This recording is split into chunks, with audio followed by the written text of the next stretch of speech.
We can now bring in Laura Blumenfeld. She's a Middle East analyst at Johns Hopkins University and joins us today from Washington, D.C. Great to see you again, Laura.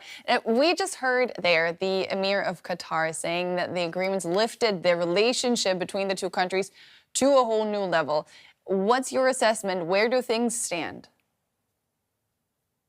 Well, this is very significant. This is the first state visit by a U.S. president to Qatar. And it's not just any U.S. president, it's President Trump, who in 2017 accused Qatar of being a state funder of terrorism.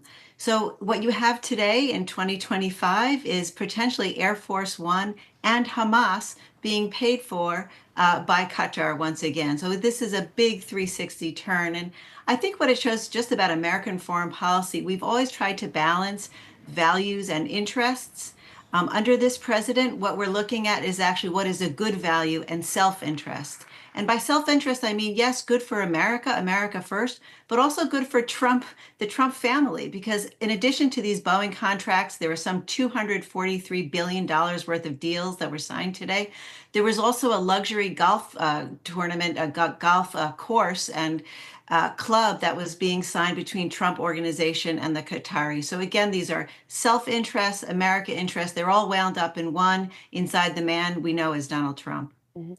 Is Trump then seeking to reshape Washington's engagement in the Middle East at all? Or is this essentially really just a business trip all about the money? Well, the new level, I mean, there are three components to that. Yes, some of them are about himself. Unlocking potential is the language that he used.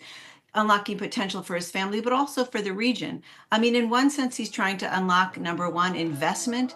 Qatar is just flush with cash and they can invest in the United States. That's an important priority. Number two is energy, coordinating pricing with the United States. And finally, number three is stability. There's an unstable region out there. We've got Libya, Sudan, of course, Gaza. And that's bad for business. War is bad for business. Trump is all about, this is his $1 trillion tour. And so they can coordinate and partner with Qatar and the other Gulf partners to create more stability. Trump said in his remarks at the Palace tonight at the state dinner, he said, I'm going to need your help on Iran. And the emir countered, look, he didn't say it explicitly. He said, we're looking to you to do the right thing for peace in the region. He didn't mention the word Palestine, Gaza, Israel, but we all understood what he meant between the lines. I think what Trump is showing, it's a very American approach. What he's saying is enough of an eye for an eye. The opposite of revenge isn't forgiveness, it's shopping. How is that viewed in the United States, especially taking into account Qatar's ties to Hamas?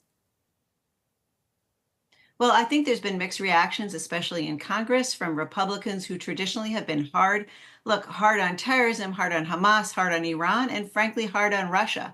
A lot of this, there's a lot of kind of biting of tongues and sort of clenching of teeth from traditional conservatives. But Trump is pushing that aside. He's saying the neocon interventionists of the Republican Party and the liberal internationalists of the Democratic Party were wrong. It's all about transactionalism. It's about a transactional approach. And so folks are hoping, look, the region has suffered tremendously. If that's what will bring people forward to a better day, some folks are open to that. And certainly one thing that we see in this 4-day trip is after the chaos and the rollout of the tariffs, the choreography of this trip has been impressive. At least things are sort of moving along. Yes, there are some surprises, such as lifting sanctions on Syria. That's something that was a kind of surprise announcement, but that's a gamble that many are saying is worth taking at this point. Yeah, Trump will finish his trip to the Middle East tomorrow in Abu Dhabi. More transactions to come? Yes, indeed. Abu Dhabi, whatever is big in Saudi Arabia and Qatar, Dubai, Abu Dhabi, they always try to make it even bigger. It's the biggest, the best, the shiniest and the brightest. Look, all that glitters is gold. That's in the Gulf. And Trump has, pronounced this for Americans, a golden era. It's kind of hard in that split screen again, where Trump was asking Americans to take on some austerity in order to improve our economic situation at home in the long run. That kind of split screen, there's two things that are kind of troubling If you're watching this trip on television, number one is the austerity that he's calling for the United States, and number two are the scenes in Gaza. Both the Palestinians are suffering tremendously, starvation, deprivation, and then the Israelis are under daily strikes from the Houthis, ballistic missiles being shot out of the sky, just missing from Jerusalem to Tel Aviv, from north to south. So there certainly isn't peace. But if the road can be paved in bricks of gold, then we're on our way there. Laura Blumenfeld from Johns Hopkins University, thank you so much. Thank you.